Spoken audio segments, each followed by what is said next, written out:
en art vous invite à rencontrer l'artiste Chantal Piette.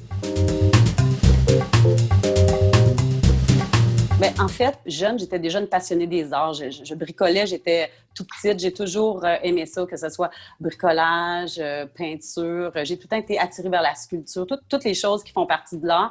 Je fais de la musique aussi. Je joue de la musique. Je suis coiffeuse de métier. Fait que tout ce qui touche à l'art, en fait, ça me rejoint. J'aime ça avoir quand même un résultat qui est assez rapide.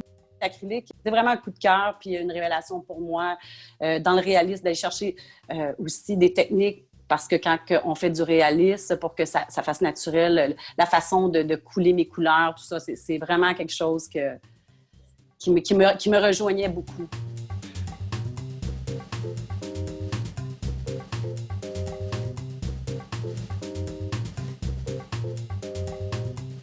Depuis que je suis toute petite, les animaux, ça me passionne. Puis par-dessus tout, pour moi, chez les animaux comme chez les humains, les sentiments sont omniprésents. Je dirais que dans le non-verbal, j'ai toujours cherché à comprendre, à voir l'émotion, à ressentir l'émotion que les animaux pouvaient vivre. J'ai beaucoup d'empathie pour les animaux, comme chez les humains.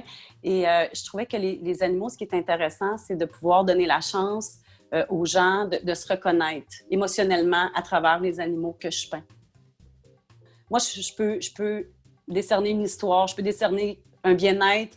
Puis c'est ce que je veux que les gens voient. Tu sais, c'est pas rare qu'on a vu des animaux qu'on pouvait dire qui avaient l'air tristes, qu'on sentait qui étaient tristes. Tu sais, il y a une petite histoire que je vais dire, puis que ça m'a marqué beaucoup dans ma carrière.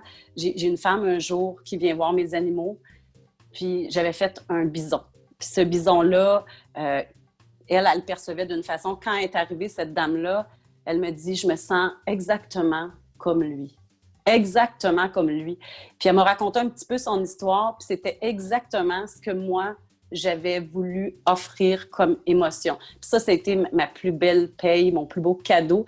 Fait que je pense que quand on prend le temps, tu sais, c'est un peu comme les humains, si on prend le temps de s'asseoir, des fois, les gens parlent beaucoup, mais si on prend le temps de les analyser, des fois, même si on a l'air heureux, on peut percevoir qu'ils sont peut-être pas tant.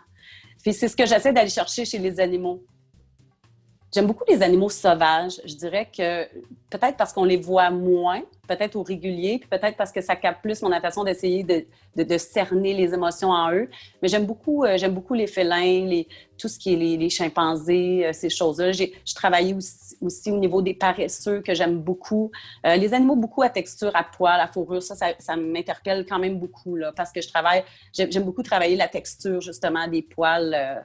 Fait que je vais beaucoup dans cette branche-là. Là. Okay.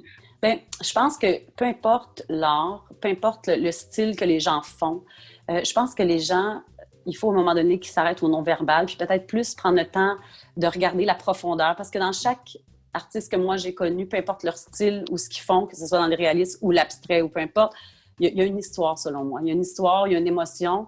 Puis j'ai l'impression que les gens, quand ils s'arrêtent, s'ils prennent vraiment le temps de ressentir, ils vont être capables de capter le message que chaque artiste essaie de passer. Parce que moi, quand je peins, quand je crée quelque chose, je le vis à fond. C'est vraiment un peu mon âme que je mets sur une toile. Puis j'ai l'impression que... en fait, c'est ce qu'on veut que les gens voient. C'est ce qu'on veut que les gens perçoivent. Puis c'est le plus beau cadeau qu'on peut recevoir. Je crois que c'est le plus beau cadeau.